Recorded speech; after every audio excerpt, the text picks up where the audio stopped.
Oriental higher secondary school Mirzapur અમદાવાદની YouTube ચેનલમાં આપનું સ્વાગત છે। હું છું ઇમ્તિયાઝ સર। વિદ્યાર્થી મિત્રો, આજે આપણે ધોરણ 11 વિષય વાણિજ્ય વ્યવસ્થા અને સંચાલન એટલે કે બીએમાં ચેપ્ટર નંબર 6 ધંધાકીય વ્યવસ્થાના સ્વરૂપો 2 વિશે અભ્યાસ કરીશું। મિત્રો, આપણે આપણા ચેપ્ટરની શરૂઆત પ્રસ્તાવનાથી કરીએ કે વૈયક્તિક માલિકી, ભાગીદારી અને કંપની ત્રણેય ધંધાકીય વ્યવસ્થાના સ્વરૂપો હોવા છતાં તેમનો પ્રાથમિક હેતુ નફાનો હોય છે। મિત્રો, આપણે જોતા હોઈએ છીએ કે વૈયક્તિક માલિકી હોય, ભાગીદારીનો ધંધો હોય કે પછી કંપની હોય, તો આ ત્રણેય પ્રકારના જે ધંધાકીય વ્યવસ્થાના જે સ્વરૂપો છે તો એમાં સૌથી મુખ્ય હેતુ નફાનો હોય છે। નફો મેળવવા માટે આ ત્રણેય સ્વરૂપો ગ્રાહકનું અનેક રીતે શોષણ કરે છે। સૌથી અગત્યની વસ્તુ છે કે આજે નફો પ્રાપ્ત કરવા માટે એ ગ્રાહક સાથે અનેક રીતે શોષણ કરતો હોય છે, ચાહે તે વધારે કિંમત ગ્રાહક પાસેથી વસૂલીને પણ શોષણ કરતો હોય છે। જોઈએ કે ગ્રાહક સાથે એ કેવા પ્રકારનું શોષણ કરે છે, તો હલકી ગુણવત્તાવાળી વસ્તુ આપે છે, કિંમત વધારે વસૂલ કરે છે, બજારના કાળા બજાર કરે છે વગેરે। આ બાબતે એ શોષણ કરતો હોય છે। સહકારી મંડળી ધંધાકીય વ્યવસ્થાનું સ્વરૂપ હોવા છતાં તેના વિશિષ્ટ લક્ષણોને કારણે અન્ય ધંધાકીય વ્યવસ્થાના સ્વરૂપો કરતાં જુદી પડે છે। તો મિત્રો, અહીંયા સમજવાનું છે કે અગાઉ આપણે જોઈ ગયા કે જે તે ધંધાકીય વ્યવસ્થાના સ્વરૂપોની અંદર જે વૈયક્તિક માલિકી છે, ભાગીદારી છે, કંપની છે, તો આ બધા છે એ નફો પ્રાપ્ત કરવા માટે એ ગ્રાહક સાથે શોષણ કરતો હોય છે। પરંતુ જે સહકારી મંડળી છે તો આ બાબતોથી થોડું અલગ પડે છે, જુદી પડે છે। વિના સહકાર નહીં ઉદ્ધાર ના સૂત્રને અમલમાં મૂકે છે। પ્રત્યેક સર્વને માટે અને સર્વ પ્રત્યેકને માટે, એટલે કે each for all and or for each. તો આનો મતલબ થાય છે કે બધા દરેક માટે છે, દરેક બધા માટે છે। તો મિત્રો, અહીંયા સહકારી જે મંડળી હોય છે તો એની અંદર આ પ્રકારની બાબતો લાગુ પડતી હોય છે અને આ પ્રકારની બાબતોથી જ એના હેતુથી એ અસ્તિત્વમાં આવે છે। તો મિત્રો, આપણે અહીંયા પ્રસ્તાવનાની અંદર જોઈ ગયા કે જે નફો પ્રાપ્ત કરતા જે સ્વરૂપો છે એ ગ્રાહકનું શોષણ કરે છે, પરંતુ જે સહકારી મંડળી છે એ ગ્રાહકને શોષણ કરતી નથી, એ ગ્રાહકના હિતમાં જ કામ કરતી એક સહકારી મંડળી છે। તો મિત્રો, આજે આપણે સૌથી પહેલાં આપણા છઠ્ઠા ચેપ્ટરની અંદર સૌથી અગત્યનો જો ટોપિક હોય, સૌથી પહેલો ટોપિક હોય તો સહકારી મંડળી છે, જેને આપણે કોઓપરેટિવ સોસાયટી પણ તરીકે ઓળખવામાં આવે છે। તો મિત્રો, આપણે સૌથી પહેલા સહકારી મંડળીનો અર્થ જોઈશું। સહકારી મંડળી એ સ્વૈચ્છિક ધંધાકીય વ્યવસ્થાનું સ્વરૂપ છે જેમાં પરસ્પર સમાન હિત ધરાવતી વ્યક્તિઓ સ્વેચ્છાએ જોડાય છે। વ્યક્તિઓ પોતાના નિશ્ચિત હેતુ પાર પાડવા માટે સહકારી મંડળીની રચના કરે છે। સહકારી મંડળીનો ઉદ્દેશ સભ્યો વચ્ચે પરસ્પર સહકાર સાધીને સભ્યોના આર્થિક હિતનું સંવર્ધન સાધવાનો છે। તો અહીંયા આપણે સમજવાનું છે કે સહકારી મંડળી એ શું છે। તો સહકારી મંડળી એ સ્વૈચ્છિક ધંધાકીય વ્યવસ્થાનું સ્વરૂપ છે જેમાં પરસ્પર સમાન હિતો ધરાવતી વ્યક્તિઓ સ્વેચ્છાએ જોડાય છે। એમાં ખાસ કોઈ દબાણ કરવામાં આવતું નથી। વ્યક્તિઓનો પોતાનો નિશ્ચિત હેતુ પાર પાડવા માટે સહકારી મંડળીની રચના કરવામાં આવે છે। એ ઉપરાંત સહકારી મંડળીનો જે ઉદ્દેશ છે એ નફાનો નહીં, પરંતુ જે એના સભ્યો છે એના આર્થિક હિતોનું રહેલું છે। તો આપણે કહી શકીએ કે આ સહકારી મંડળીનો આ પ્રકારે એનું સ્વરૂપ રહેલું છે। મિત્રો, સહકારી મંડળીની સરળ શબ્દોની અંદર આપણે વ્યાખ્યા સમજીએ કે સહકારી મંડળી એવી ધંધાકીય વ્યવસ્થાનું સ્વરૂપ છે જેમાં વ્યક્તિઓ પોતાના આર્થિક હિતના સંવર્ધન માટે સમાનતાના ધોરણે સ્વૈચ્છિક રીતે જોડાય છે। તો અહીંયા વ્યાખ્યાને આપણે સ્પષ્ટ કરતા જોઈ શકીએ કે સહકારી મંડળી એટલે કે કોઓપરેટિવ સોસાયટી એક એવી વસ્તુ છે કે જેમાં વ્યક્તિઓ પોતાના આર્થિક હિતના સંવર્ધન માટે સમાનતાના ધોરણે સ્વૈચ્છિક રીતે જોડાય છે। પોતે જેને જોડાવું હોય તે જોડાઈ શકે છે, કોઈ પણ પ્રકારનું દબાણ એના ઉપર લાવી શકાતું નથી। એની મરજી હોય તો એ આ પ્રકારે સહકારી મંડળીની અંદર સભ્ય બની શકે છે। ટૂંકમાં અહીંયા સમજવાનું છે કે વ્યક્તિઓના આર્થિક હિત માટે કામ કરતી મંડળી એટલે સહકારી મંડળી। તો મિત્રો, અહીંયા તમને ખ્યાલ આવી ગયો હશે કે સહકારી મંડળી એ શું છે, એનો અર્થ શું છે। ત્યાર પછી આપણે જોઈશું લાક્ષણિકતાઓ, એટલે કે સહકારી મંડળની લાક્ષણિકતાઓ. તેમાં સૌથી પહેલાં છે સ્વૈચ્છિક મંડળ. તો સ્વૈચ્છિક રીતે જોડાયેલી વ્યક્તિઓનું મંડળ છે. વ્યક્તિઓ સમાનતાના ધોરણે મંડળીમાં જોડાય છે. તો મિત્રો અહીંયા સમજવાનું છે કે સહકારી મંડળી એક એવા પ્રકારની મંડળી છે કે જેમાં જે વ્યક્તિઓ કે સભ્યો જોડાય છે એ સ્વૈચ્છિક રીતે જોડાય છે. એમના પર કોઈ પણ પ્રકારનું દબાણ કર્યા વગર એ જોડાઈ શકે છે. તો આપણે કહી શકીએ કે સહકારી મંડળી એ સ્વૈચ્છિક મંડળ છે. બીજા નંબરે છે સરળ સ્થાપના વિધિ. તો કંપની કરતાં સહકારી મંડળીની સ્થાપના વિધિ સરળ છે. ઓછામાં ઓછી 10 વ્યક્તિઓ સંગઠિત થઈ સહકારી મંડળીના કાયદા અન્વયે સહકારી મંડળીના રજિસ્ટર સમક્ષ મંડળીની નોંધણી કરાવી શકે છે. નોંધણી થતાં જ મંડળીને કાયદેસરનું અલગ વ્યક્તિત્વ પ્રાપ્ત થાય છે. તો અહીંયા સમજવાનું છે કે સહકારી મંડળીની જે સ્થાપના વિધિ છે એ સરળ છે, કારણ કે જે કંપનીની અંદર જે સ્થાપના વિધિ અઘરી હોય છે એ પ્રકારે સહકારી મંડળીની અંદર હોતું નથી. અહીંયા સમજવાનું છે કે ઓછામાં ઓછી 10 વ્યક્તિઓ એટલે કે અલગ અલગ કુટુંબની 10 વ્યક્તિઓ એકત્ર થઈ જે સહકારી મંડળીના જે રજિસ્ટ્રાર હોય છે એમની પાસે જઈ મંડળીની નોંધણી કરાવીને એ કાયદેસરનું અસ્તિત્વ પ્રાપ્ત કરી શકે છે, એટલે કે કાયદેસરનું અલગ વ્યક્તિત્વ પ્રાપ્ત કરી શકે છે. તો મિત્રો આપણે કહી શકીએ કે સહકારી મંડળીની સ્થાપના વિધિ સરળ છે. ત્રીજા નંબરે છે સભ્યોની સમાનતા. તો સહકારી મંડળીમાં સભ્યોને સમાન હક, સમાન તક મળે છે. મૂડીરોકાણ કે અન્ય કોઈ કારણસર સભ્યો વચ્ચે ભેદભાવ રાખવામાં આવતો નથી. તો અહીંયા સૌથી અગત્યની વસ્તુ એ છે કે સભ્યોની સમાનતા. તો આ એક એવા પ્રકારની મંડળી છે કે જેમાં ઉચ્ચ નીચના કોઈ મતભેદ હોતા નથી. સમાન તક, સમાન હક એ હિસાબે આ મંડળીની અંદર કામકાજ થતું હોય છે. ત્યાર પછી ચોથા નંબરે છે અલગ વ્યક્તિત્વ. તો મિત્રો આપણે અલગ વ્યક્તિત્વ વિશે જોઈએ કે સહકારી મંડળીની નોંધણી થતાં તેને તેના સભ્યોથી અલગ કાયદેસરનું વ્યક્તિત્વ પ્રાપ્ત થાય છે.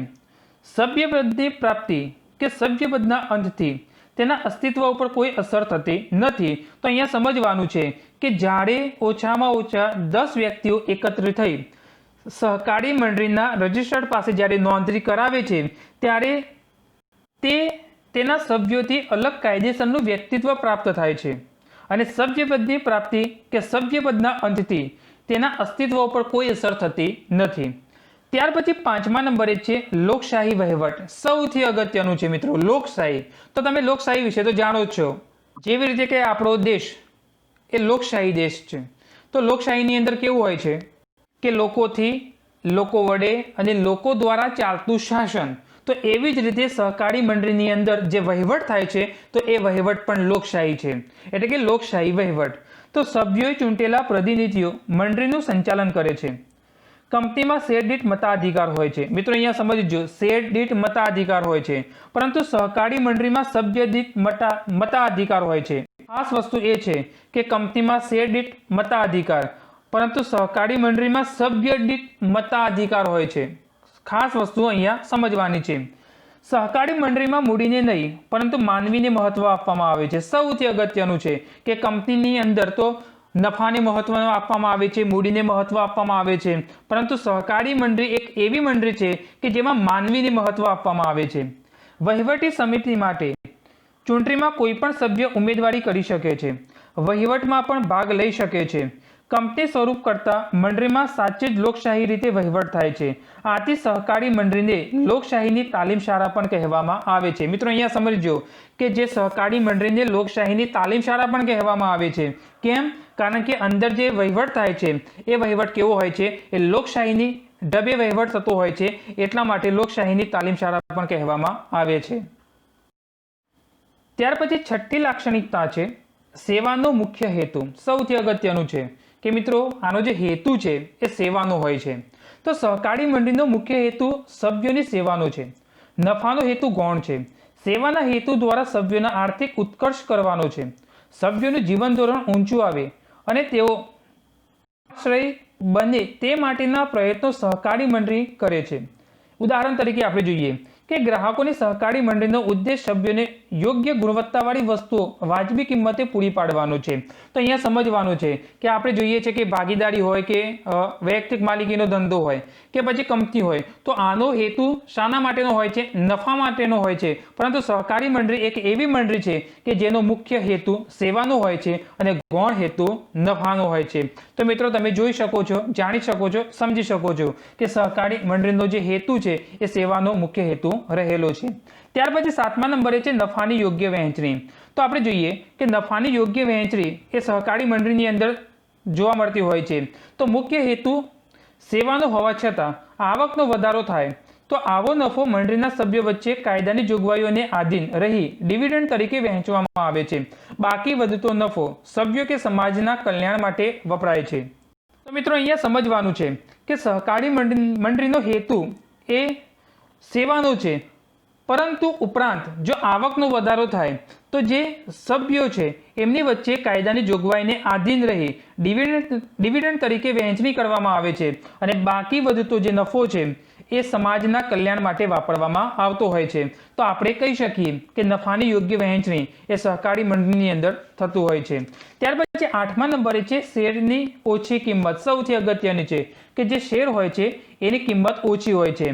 તો સહકારી મંડળીના શેરની કિંમત ઓછી હોવાને કારણે ઓછી આવક ધરાવતી વ્યક્તિ પણ શેર ખરીદી મંડળીનો સભ્ય થઈ શકે છે। કેટલીક વખત શેરની રકમ એક સમયથી ભરવાને બદલે હપ્તાથી ભરવાની સગવડ પણ સભ્યોને આપવામાં આવે છે। તો મિત્રો અહીંયા સમજવાનું છે કે સહકારી મંડળીની અંદર જે શેરની કિંમત હોય છે એ એટલી ઓછી હોય છે કે જે સામાન્ય આવક ધરાવતો વ્યક્તિ પણ આ શેરની ખરીદી કરી શકે છે। એટલું જ નહીં, પરંતુ આ શેરની રકમ ભરવા માટે હપ્તા સિસ્ટમ પણ હોય છે, એટલે કે આવી સગવડ પણ સહકારી મંડળીની અંદર આપવામાં આવતી હોય છે। તો ટૂંકમાં અહીંયા સમજવાનું છે કે શેરની ઓછી કિંમત એ સહકારી મંડળીની અંદર જોવા મળતી હોય છે અને એટલી ઓછી કિંમત હોય છે શેરની કે સામાન્ય નાગરિક પણ આ શેર ખરીદી શકતો હોય છે। ત્યાર પછી 9મા નંબરે છે સભ્ય દીઠ મતાધિકાર। સૌથી અગત્યનું છે કે સભ્ય દીઠ મતાધિકાર, એક સભ્યને એક મત આપવા મળતો હોય છે। તો મંડળીમાં સભ્ય ગમે તેટલી સંખ્યામાં શેર ધારણ કરતો હોવા છતાં એક જ મત આપી શકે છે। સભ્ય દીઠ એક મતના સિદ્ધાંત મુજબ પ્રતિનિધિઓ ચૂંટાય છે। સભ્યોમાં સમાનતા અને ભાઈચારો વધે અને તેમના જ્ઞાનમાં વૃદ્ધિ થાય તે માટે મંડળી પરિષદ તાલીમ વર્ગોનું આયોજન કરે છે। તો અહીંયા સમજવાનું છે કે કોઈ વ્યક્તિ 5 શેર ખરીદે કે પછી 50 શેર ખરીદે, પરંતુ એને મત એક જ આપવા મળતો હોય છે, એટલે કે સભ્ય દીઠ મતાધિકાર હોય છે। તે ગમે તેટલા શેરની ખરીદી કરે પણ મત આપવા તેને એક જ મળતો હોય છે। ત્યાર પછી 10મા નંબરે છે રાજકારણ અને ધર્મથી અલિપ્ત સંસ્થા। આ સૌથી અગત્યનું છે કે રાજકારણ અને ધર્મથી જે સહકારી મંડળી છે એ અલગ છે, અલગ સંસ્થા છે। તો સહકારી મંડળીમાં ધર્મ, જ્ઞાતિ અને જાતિના ભેદભાવ વગર દરેકને માટે સભ્યપદ ખુલ્લું હોય છે। તો અહીંયા સમજવાનું છે કે કોઈ હિન્દુ, મુસ્લિમ, સ્ત્રી, પુરુષ એવી કોઈ પણ પ્રકારની મતભેદ કર્યા સિવાય સહકારી મંડળીની અંદર એ સભ્ય બની શકે છે। એટલે કે ધર્મ, જ્ઞાતિ, જાતિના ભેદભાવ વગર દરેક માટે સભ્યપદ ખુલ્લું મૂકવામાં આવ્યું છે। ધર્મ કે રાજકીય સિદ્ધાંતો પ્રમાણે મંડળી હોઈ શકે નહીં। આથી સહકારી મંડળી રાજકારણ અને ધર્મથી અલિપ્ત હોય છે। તો અહીંયા સમજવાનું છે કે સહકારી મંડળી એક એવી મંડળી છે, એવી સંસ્થા છે કે જેમાં રાજકારણ કે ધર્મ જેવી બાબતો લાગુ પડતી નથી।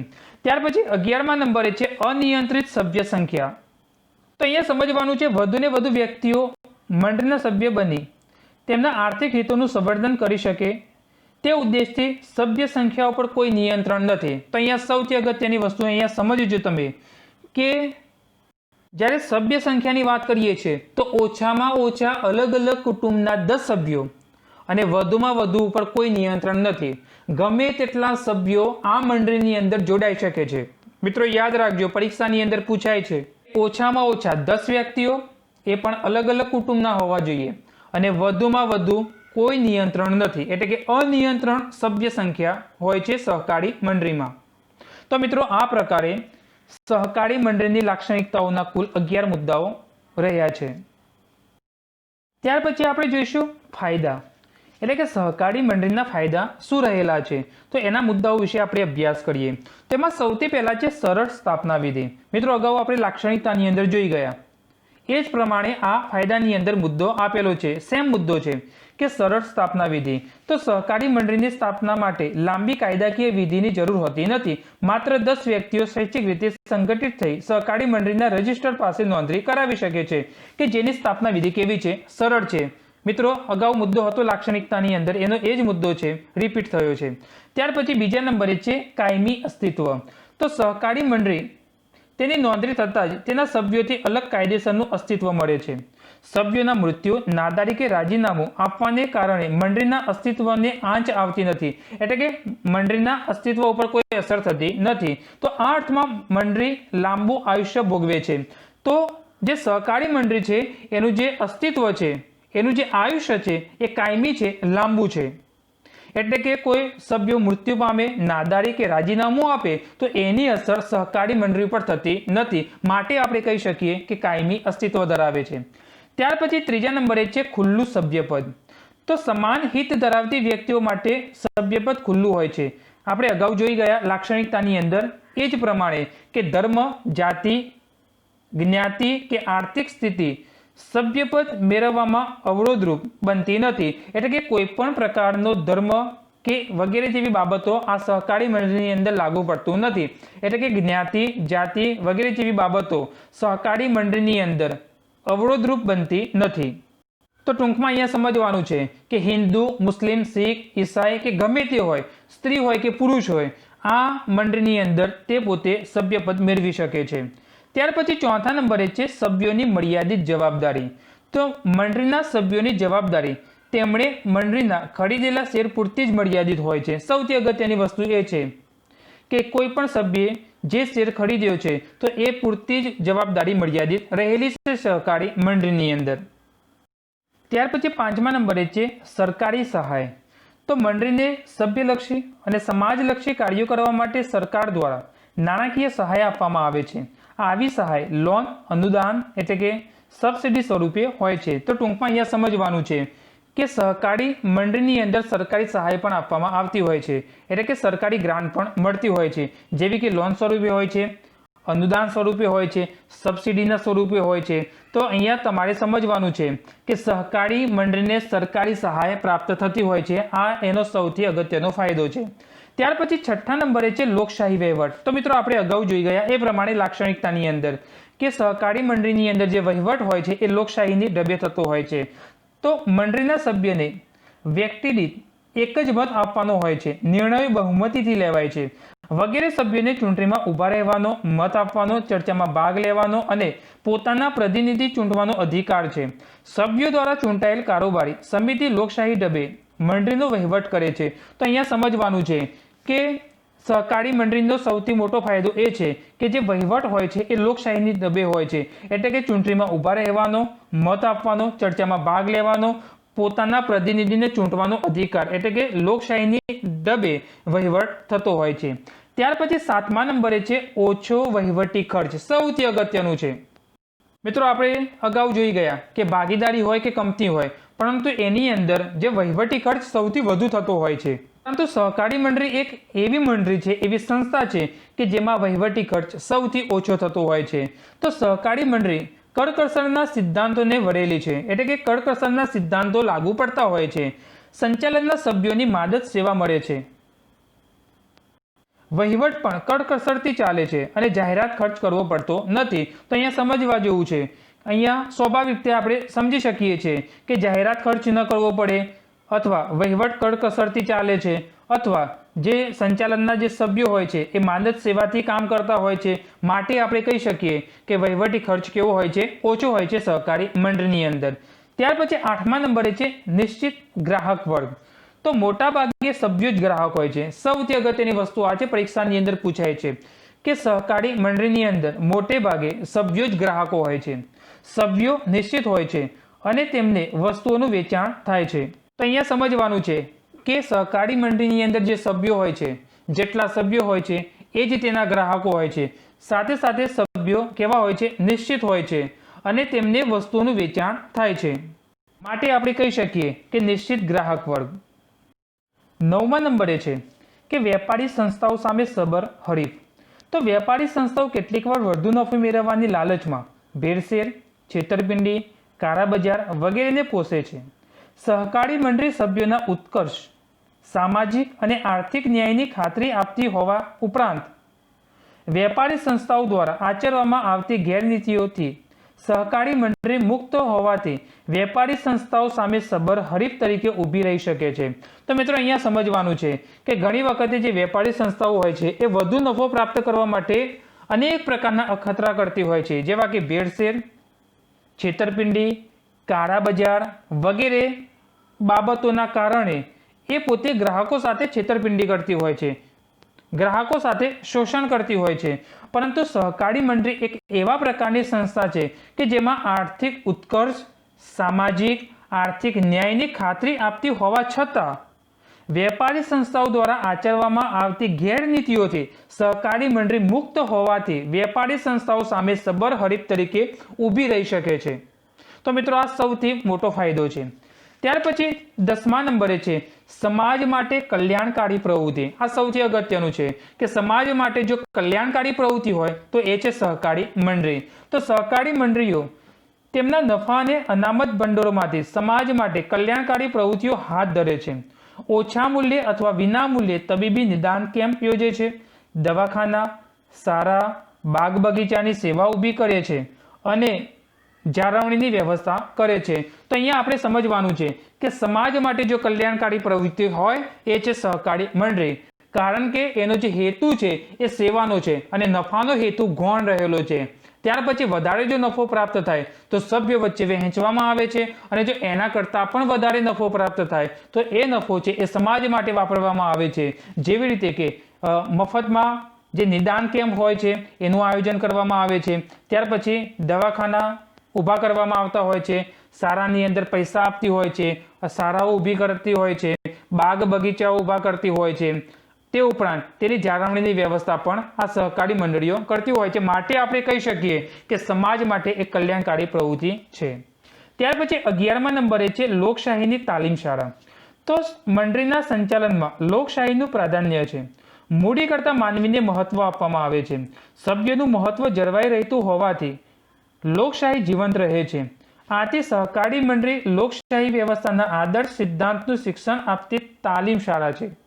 મિત્રો આપણે અહીંયા કહી શકીએ કે જે સહકારી મંડળી છે એ લોકશાહીની ઢબે કામ કરતી હોય છે. એટલું જ નહીં પરંતુ મૂડી કરતાં એ માનવીને વધારે મહત્વ આપે છે અને જે લોકશાહીને જીવંત રાખે છે. માટે આપણે કહી શકીએ કે લોકશાહીની જો તાલીમ શાળા હોય એ છે સહકારી મંડળી. ત્યાર પછી 12મા નંબરે છે સભ્યોનો આર્થિક ઉત્કર્ષ અને વિકાસ માટે સહકારી મંડળી. તો મિત્રો આપણે જોઈએ કે સભ્યોનો આર્થિક ઉત્કર્ષ અને વિકાસની અંદર સહકારી મંડળી તેના સભ્યોના આર્થિક વિકાસમાં મહત્વનું યોગદાન આપે છે.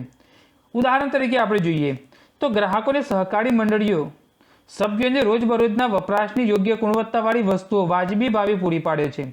મધ્યસ્થીઓ દ્વારા ગ્રાહકનું થતું આર્થિક શોષણ અટકાવે છે. આ જ રીતે ઉત્પાદકોની સહકારી મંડળીઓ સભ્યોને કાચો માલ, સાધનો, ઓજારો વગેરે વાજબી ભાવે પૂરા પાડે છે. નાના ઉત્પાદકો સરળતાથી ઉત્પાદન કરી આર્થિક ઉન્નતિ કરી શકે છે. ખાંડ, દૂધ, ચર્મ, કપાસ જેવા ક્ષેત્ર સહકારી મંડળીને ખૂબ જ વિકાસ સાધ્યો છે. તો અહીંયા સમજવાનું છે કે સભ્યોનો આર્થિક ઉત્કર્ષ અને વિકાસ કરવામાં સહકારી મંડળીનો સૌથી મોટો ભાગ રહેલો છે, કારણ કે કોઈ પણ પ્રકારે ગ્રાહકોનું શોષણ થતું નથી અને યોગ્ય ગુણવત્તાવાળી, સસ્તી અને વાજબી કિંમતે જે તે વસ્તુઓ પ્રાપ્ત થતી હોય છે. એ ઉપરાંત ખેતી કરવા માટેના જે ઓજારો છે, કાચો માલ છે, સાધનો છે અથવા નાના ઉત્પાદકોને સરળતાથી ઉત્પાદન કરી આર્થિક ઉન્નતિ એ પોતે કરી શકે છે. તો મિત્રો આપણે સહકારી મંડળીના કુલ 12 ફાયદાઓ વિશે જોઈ ગયા, 12 મુદ્દાઓ જોઈ ગયા.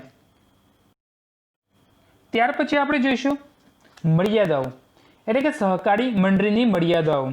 તેમાં સૌથી પહેલાં છે મૂડીની મર્યાદા. તો વધુ મૂડી એકઠી કરવાનું મુશ્કેલ છે. શેરની ઓછી કિંમત, સભ્યો આર્થિક રીતે નબળા વર્ગના અને સભ્ય દીઠ મતાધિકાર હોવાથી વધુ શેર ખરીદવાનું આકર્ષણ ઓછું રહેવાને કારણે મૂડીની મર્યાદા રહે છે.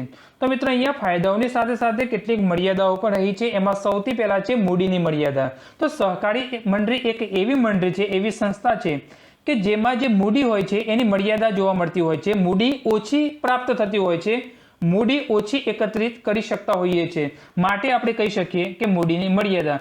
કારણ કે જે શેરની કિંમત હોય છે એ ઓછી હોય છે, જે સભ્યો હોય છે એ આર્થિક રીતે નબળા હોય છે, એ ઉપરાંત સભ્ય દીઠ મતાધિકાર હોવાથી વધુ શેર ખરીદવાનું આકર્ષણ ઊભું કરી શકતા નથી, માટે મૂડીની મર્યાદા રહેલી છે.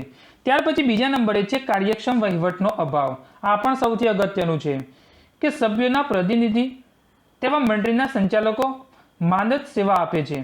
માનદ સેવાને કારણે તેઓ મંડળીના સંચાલન અને વહીવટ પ્રત્યે અંગત રસ ન પણ દાખવે, એટલે કે અંગત રસ ન પણ ધરાવે. ઉપરાંત તેમની પાસે વિશિષ્ટ જ્ઞાન, ધંધાકીય અનુભવ અને સમયનો અભાવ હોઈ શકે તો પણ મંડળીના વહીવટમાં બિનકાર્યક્ષમતા પ્રવેશે છે. જૂથબંધી અને અંગત હિતને કારણે ગેરવહીવટ સર્જાય છે. તો અહીંયા સમજવાનું છે કે સહકારી મંડળીની અંદર ઘણી વખતે એવું પણ થતું જોવા મળે છે કે જે કાર્યક્ષમ વહીવટ થવો જોઈએ એ કાર્યક્ષમ વહીવટ થતો નથી, એટલે કે કાર્યક્ષમ વહીવટનો અભાવ જોવા મળતો હોય છે. કારણ કે જે વહીવટ કરે છે એ પોતે અંગત રસ ભજવતો નથી, સાથે સાથે એમની પાસે વિશિષ્ટ જ્ઞાન કે ધંધાકીય અનુભવ પણ હોતો નથી. અને ઘણી વખતે એવું પણ જોવા મળતું હોય છે કે જૂથબંધી અને અંગત હિતને કારણે જે વહીવટ એ ગેરવહીવટ બની જતો હોય છે, માટે આપણે કહી શકીએ કે કાર્યક્ષમ વહીવટનો અભાવ એ સહકારી મંડળીની અંદર જોવા મળે છે. ત્યાર પછી ત્રીજા નંબરની મર્યાદા છે કે રાજકીય હસ્તક્ષેપ. તો વિવિધ રાજકીય પક્ષો મંડળી પર પોતાનું વર્ચસ્વ મેળવવા માટે પ્રત્યક્ષ કે પરોક્ષ રીતે પ્રયત્ન કરતા હોય છે. મંડળી રાજકીય અસર નીચે કામ કરે ત્યારે ધંધાકીય સ્વતંત્રતા જોખમાય છે, પરિણામે લોકશાહીના મૂલ્યો જોખમાય છે. તો અહીંયા ઘણી વખતે જોવા મળતું હોય છે કે સહકારી મંડળી એ રાજકીયથી દૂર છે, ધર્મથી દૂર છે, એમાં રાજકારણ થવું જોઈએ નહીં. પરંતુ ઘણી વખતે એવું પણ થતું જોવા મળે છે કે વિવિધ રાજકીય પક્ષો એ ધીરે ધીરે સહકારી મંડળીની અંદર વર્ચસ્વ મેળવવાના પ્રયત્નો કરતું હોય છે અને સમય જતાં એવી સહકારી મંડળી પર અસર થાય છે કે જે સ્વતંત્રતા જોખમાય છે. અને જ્યારે સ્વતંત્રતા જોખમાય છે ત્યારે લોકશાહીના મૂલ્યો જોખમાય છે.